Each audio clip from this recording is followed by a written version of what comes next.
which I'd love to explore one day. Now, one of my favorite questions. What does forging your own path mean to you? It means putting yourself first for the right reason. How often do you not do something to please others at the expense of yourself? It's a mixture of being selfish and generous. You know, you're selfish for yourself to get where you need to be, and you're generous by sharing the benefits, helping others. For example, your business, you need to be selfish to set up your business. You're generous to your customers because they pay the bills, they derive value, and the more value they get, the more likely they are to refer you and help your business grow. If you hadn't put the effort in first of all, you wouldn't have been able to help customers. But if you're so selfish, people aren't going to support you. So that's how I see it, is forging my own path. I love it.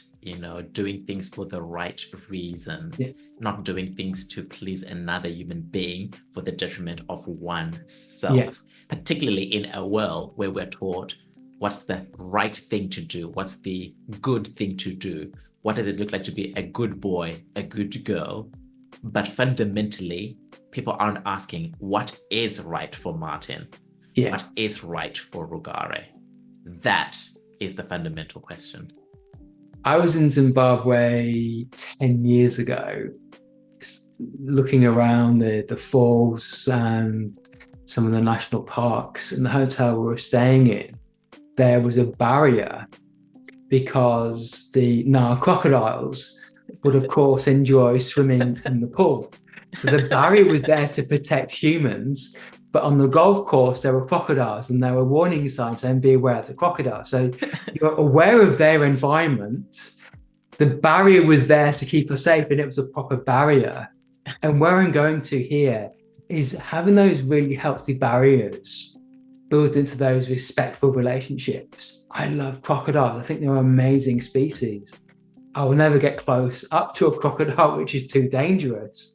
But we needed that barrier around the pool because the crocodiles, they have the Zambezi River, they have all that space. We can have a small pool where we can swim and they can watch. That's cool. But it was just one of those things. And I've written actually a story in my book Yes. about being referred to Bert and Doris, the friendly crocodiles. You know, Bert tells dirty jokes in the pub. Doris is the CEO of Croc Bank, and they watched my first boxing competition. Doris is a sponsor. She made Croc Bank to sponsor. Somebody makes a homophobic comment, and Bert and Doris sort things out.